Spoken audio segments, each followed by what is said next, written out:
யாழ் மாவட்ட அதிகாரிகளின் செயற்பாடுகளுக்கு எதிர்ப்பு தெரிவித்து போராட்டம். நாடளாவிய ரீதியில் சுகாதாரத்துறை ஊழியர்கள் பணி பகிஷ்கரிப்பு.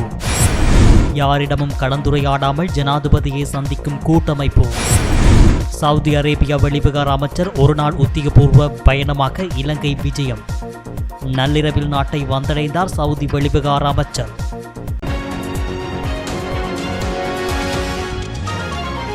யாழ் மாவட்ட அதிகாரிகளின் செயற்பாடுகளுக்கு எதிர்ப்பு தெரிவித்து போராட்டம் ஒன்று இன்று முன்னெடுக்கப்பட்டிருந்தது. குறித்த போராட்டம் இன்று காலை இடம்பெற்றுள்ளது. இபிடிபியின் பிரதேச சபை உறுப்பினர்கள், ஆதரவாளர்கள் உட்பட பலர் குறித்த போராட்டத்தில் பங்கு கொண்டனர். யாழ் மாவட்ட செயலக வாயிலை மூடி மாவட்ட செயலகத்தை முற்றுகையிட்டு குறித்த போராட்டத்தில் ஈடுபட்டுள்ளனர். மக்களுக்கான திட்டங்கள் அரசால் வகுக்கப்பட்டு அது மாவட்ட செயலகத்தின் ஊடாக நடைமுறைப்படுத்துவதற்கு அனுப்பி வைக்கப்படுகிறது. மாவட்ட செயலரின் கண்காணிப்பின் கீழ் திட்டங்கள் நடைமுறைப்படுத்தப்பட வேண்டும். ஆனால் அரசியல் நோக்கமாக செயல்படும் சிலரின் தலையீட்டால் திட்டங்கள் மாற்றப்படுகின்றன என போராட்டத்தில் ஈடுபட்டவர்கள் சுட்டிக்காட்டியுள்ளனர். நாடளாவிய ரீதியில் சுகாதாரத்துறை ஊழியர்கள் இன்று 1 மணி நேர பணி பகிஷ்கரிப்பினை முன்னெடுத்திருந்தனர். அரச தாதியர் உத்தியோகத்தர் சங்கம், சுகாதார தொழில் வல்லுநர்கள் சம்மேளனம் உட்பட பல சுகாதார தொழிற்சங்கங்கள் இன்று பிற்பகல் 12 மணி தொடக்கம் 1 மணி வரையில் பணி பகிஷ்கரிப்பினை மேற்கொண்டு கவனஈர்ப்பு போராட்டங்களையும் நடத்தியுள்ளனர். மருந்து மாஃபியா கொள்கைகளை நிறுத்து, பதவி உயர்வுகளை வழங்கு, சம்பள முரண்பாட்டை நீக்கு உட்பட பல்வேறு கோரிக்கைகளை முன்வைத்து குறித்த தொழிற்சங்க போராட்டங்கள் முன்னெடுக்கப்பட்டிருந்தன. அந்த வகையில் மட்டக்களப்பு போதனா வைத்தியசாலைக்கு முன்பாகவும் களுவாஞ்சிக்குடி ஆதார வைத்தியசாலைக்கு முன்பாகவும் குறித்த போராட்டங்கள் இடம்பெற்றுள்ளன. சம்பள முரண்பாடுகளை நிவர்த்தி செய்ய அமைச்சரவை பத்திரத்தை வழங்கு, திருத்தி அமைத்த சம்பள முறைமையை தாதிய பட்டதாரிகளுக்கு வழங்கு, சம்பள முரண்பாட்டை நீக்கு, சுகாதார நிர்வாக சேவையில் தொழில் வல்லுநர்களை உள்ளடக்கு, விசேட கடமை கொடுப்பனவை 10,000 ரூபாயாக வழங்கு, பதவி உயர்வுகளை தாமதமின்றி வழங்கு உள்ளிட்ட பல்வேறு வாசகங்கள் எழுதப்பட்ட பதாதைகளை தாங்கியவாறு போராட்டத்தில் ஈடுபட்டிருந்தனர். தமிழ் தேசிய கூட்டமைப்பு எந்தவித கலந்துரையாடலிலும் ஈடுபடாமல் ஜனாதிபதியுடன் கலந்துரையாடலில் ஈடுபட உள்ளதாக சமூக விஞ்ஞான ஆய்வு மையத்தின் இணைப்பாளர் சீனா ஆனா ஜோதிலிங்கம் தெரிவித்துள்ளார். தமிழ் தேசிய கூட்டமைப்பினருக்கும் ஜனாதிபதிக்கும் இடையே ஒரு பேச்சுவார்த்தை நடைபெற இருக்கின்றது. தமிழ் தேசிய கூட்டமைப்பு எந்தவித கலந்துரையாடலையும் கூட்டமைப்புக்குள்ளோ அல்லது வெளியிலோ நடாத்தாமல் பேச்சுவார்த்தையில் ஈடுபட இருப்பதாகத்தான் செய்திகள் வந்திருக்கின்றன. இது தொடர்பாக பங்காளி கட்சிகளுடனும் எந்தவித கலந்துரையாடலும் இடம்பெறவில்லை. தமிழரசு கட்சிக்குள்ளும் கலந்துரையாடல்கள் எதுவும் இடம்பெறவில்லை. கூட்டமைப்புக்கு வெளியே கல்வியாளர்கள், சமூக முக்கியஸ்தர்களுடனும் எந்தவித உரையாடலும் இடம்பெறவில்லை. பேச்சுவார்த்தைக்கான நிகழ்ச்சிகள் என எதுவும் தயாரிக்கப்படவில்லை. பங்காளி கட்சியான டெலோ பேச்சுவார்த்தையை நிராகரிக்கும்படி கூட்டமைப்பின் தலைவர் சம்பந்தனை கேட்டிருக்கின்றது. அதேவேளை கூட்டமைப்பின் பிரித்தானிய கிளை ஜனாதிபதியின் பொறிக்குள் சிக்க வேண்டாம் என சம்பந்தனுக்கு கடிதம் எழுதியுள்ளது. ஆனாலும் சம்பந்தன் பேச்சுவார்த்தையில் கலந்து கொள்வது என்பதில் உறுதியாக இருக்கின்றார். ஜனாதிபதி அழைத்தவுடன் விழுந்தடித்து கொண்டு செல்வதற்கு இந்த விவகாரம் சம்பந்தனின் குடும்ப விவகாரம் அல்ல என்று நாங்கள் கருதுகின்றோம். இது வரலாற்று ரீதியாக திட்டமிட்ட ஒடுக்குமுறைகளையும் ஏமாற்றங்களையும் சந்தித்து வரும் தமிழ் தேசிய இனத்தின் இருப்பு பற்றிய பிரச்சனை. இதில் சம்பந்தன் மற்றும் தீர்மானங்களை எடுத்து செயற்படுவது பொருத்தமானதாக இருக்கும் என நாங்கள் நினைக்கவில்லை. சவுதி அரேபியா வெளிவிகார அமைச்சர் ஒரு நாள் உத்தியோகபூர்வ பயணமாக இலங்கை வந்தடைந்துள்ளார். சவுதி அரேபியா வெளிவிகார அமைச்சர் பைசல் பின் பர்ஹான் அல் சவுத் ஒருநாள் உத்தியோகபூர்வ விஜயமாக இன்று அதிகாலை 1:20 படிகளவில் இலங்கை வந்தடைந்துள்ளார். அவருடன் வெளிவிகார அமைச்சின் உயர் அதிகாரிகள் 18 பேர் இலங்கை வந்தடைந்துள்ளனர். இதேவேளை சர்வதேச நாணய நிதியத்தின் உயர் அதிகாரி ஒருவர் இன்று இலங்கை வரவுள்ளதாக வெளிநாட்டு ஊடகங்கள் செய்தி வெளியிட்டுள்ளன. நாளை அவர் ஜனாதிபதியை சந்திக்க உள்ளதாக தெரிவிக்கப்பட்டுள்ளது. இதன்போது இலங்கை தொடர்பான சர்வதேச நாணய நிதியத்தின் மதிப்பீடு தொடர்பில் ஜனாதிபதி சர்வதேச நாணய நிதியத்திற்கு விளக்கம் அளிப்பார் என சர்வதேச நாணய நிதியத்தின் இலங்கைக்கான செயற்பாட்டு அலுவலகத்தின் தலைவர் மசாஹிரோ நெசாஹி தெரிவித்துள்ளார்.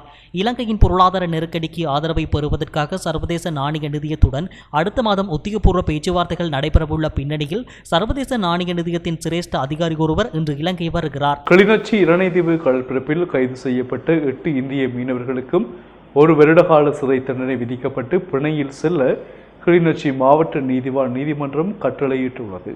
கிளிநொச்சி இணைதீவு கடற்பரப்பில் கடந்த 27ஆம் தேதி எல்லை தாண்டிய நிலையில் மீன்பிடித்துக் கொண்டிருந்த 8 இந்திய மீனவர்களை அவர்களின் படகுகளுடன் கைது செய்த கடற்படையினர் கடற்றொழில் நீரியல் வள திணைக்களத்திடம் ஒப்படைக்கப்பட்டதை அடுத்து குறித்த இந்திய மீனவர்களும் கிளிநொச்சி மாவட்ட நீதவான் நீதிமன்ற பதில் நீதவான் எஸ். பாலசுப்ரமணியன் முன்னிலையில் ஆயர்படுத்தப்பட்டதை அடுத்து கடந்த 11ஆம் தேதி வரை விளக்கமறியலில் வைக்கப்பட்டனர். அன்றைய தினமே குறித்த வழக்கு விசாரணைக்கு எடுத்துக் கொள்ளப்பட்ட போது இன்று வரை அவர்களை விளக்கமறியலில் வைக்குமாறும் குறித்த மீனவர்களுக்கு எதிராக குற்றச்சாட்டு பத்திரத்தை தாக்கல் செய்யுமாறும் நீதிமன்றம் கட்டளையிட்டது. அதற்கமைவாக இன்றைய தினம் 8 இந்திய மீனவர்களும் கிளிநொச்சி மாவட்ட நீதவான் நீதிமன்றில் நீதிமன்ற நீதவான் எஸ். லெனின்குமார் முன்னிலையில் ஆஜர்படுத்தப்பட்டதுடன் குற்றச்சாட்டு பத்திரங்களும் தாக்கல் செய்யப்பட்டதை அடுத்து குறித்த குற்றச்சாட்டுடன் தொடர்புபட்ட இந்திய மீனவர்கள் 8 பேருக்கும் தலா 7 வருடங்களுக்கு ஒத்திவைக்கப்பட்ட 1 வருட கால சிறை தண்டனை விதிக்கப்பட்டதுடன் பிணையில் செல்ல நீதிமன்றம் கட்டளையிட்டுள்ளது. நாட்டில் நிலவும் டாலர் நெருக்கடியின் காரணமாக அச்சுத்துறை பெரும் நெருக்கடிகளை எதிர்கொண்டுள்ளதாக அரசு அச்சகர்கள் சங்கம் தெரிவித்துள்ளது. குறித்த தகவலை அச்சங்கத்தின் ஆலோசகர் MD.R. அதுலா தெரிவித்துள்ளார். இன்று இடம்பெற்ற ஊடகவியலாளர்கள் சந்திப்பிலேயே அவர் இந்த விடயத்தை தெரிவித்துள்ளார். குறித்த விடயம் தொடர்பாக அவர் மேலும் தெரிவிக்கையில், தற்போது நிலவும் கடதாசி தட்டுப்பாடு காரணமாக எதிர்வரும் நாட்களில் அச்சகங்களில் அச்சு நடவடிக்கைகள் பாதிக்கப்படக்கூடும்.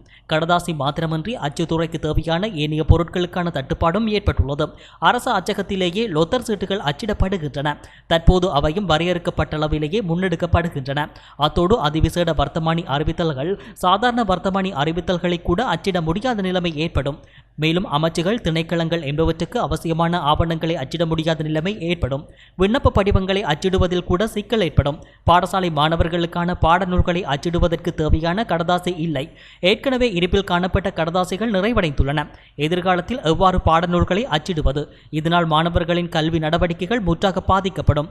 அரசு அச்சக ஊழியர்களுக்கு மேலதிக வேலை நேர கொடுப்பனவை பெற்றுக்கொள்ள முடியாத நிலைமை ஏற்படும் என தெரிவித்துள்ளார். இன்று முதல் நாடளாவிய ரீதியில் உள்ள அனைத்து பாடசாலைகளிலும் மாணவர்கள் வழமை போன்று பாடசாலைக்கு அழைக்கப்பட்டுள்ளனர். இது தொடர்பில் கல்வி அமைச்சின் செயலாளர் கபில பெரேரா அண்மையில் கல்வி பணிப்பாளர்கள் மற்றும் அதிபர்களுக்கு சுற்றறிக்கை ஒன்றை விடுத்துள்ளார். கொரோனா தொற்று காரணமாக பாடசாலைகளை நடாத்துவதில் சிக்கல் ஏற்பட்டால் வலய கல்வி பணிப்பாளரின் அனுமதியுடன் அடுத்த கட்ட நடவடிக்கை எடுக்கப்பட வேண்டும் என குறித்த சுற்றறிக்கையில் குறிப்பிடப்பட்டுள்ளது. எவ்வாறாயினும் கொரோனா தொற்று இன்னும் மறையவில்லை என்பதால் சுகாதார வழிகாட்டுதல்களை பின்பற்றுவதில் மாணவர்கள் கவனம் செலுத்த வேண்டும் என்று குழந்தை நல மருத்துவர் வைத்தியர் தீபால் பெரேரா தெரிவித்துள்ளார். இதேவேளை மாணவர்களுக்கான போக்குவரத்து சேவைகளை வழமை போன்று வழங்குவதற்கான நடவடிக்கை எடுக்கப்பட்டுள்ளதாக இலங்கை போக்குவரத்து சபை தெரிவித்துள்ளது. இந்நாட்டை நிதி அமைச்சர் பசில் ராஜபக்ஷ வங்குரோத்து நிலைக்கு கொண்டு சென்றுள்ளதாக நாடாளுமன்ற உறுப்பினர் உதய கமன்பில குற்றம் சுமத்தியுள்ளார். ஊடகம் ஒன்றிற்கு வழங்கிய செவ்வியின் போதே குறித்த விடயத்தை அவர் தெரிவித்துள்ளார். அவர் மேலும் தெரிவிக்கையில், அமெரிக்க பிரஜையான பசில் ராஜபக்ச இந்த நாட்டை சீரழித்து விட்டார். இந்த நாடு வங்குரோத்து நிலைக்கு தள்ளப்பட்டுள்ளது. பிரதமர் என்று செல்லா காசாக ஓரங்கட்டப்பட்டுள்ளார். இந்த நாட்டை தற்போது ஆட்சி செய்வது ஜனாதிபதி பிரதமர் இல்லை, பசிலே ஆட்சி செய்கிறார்.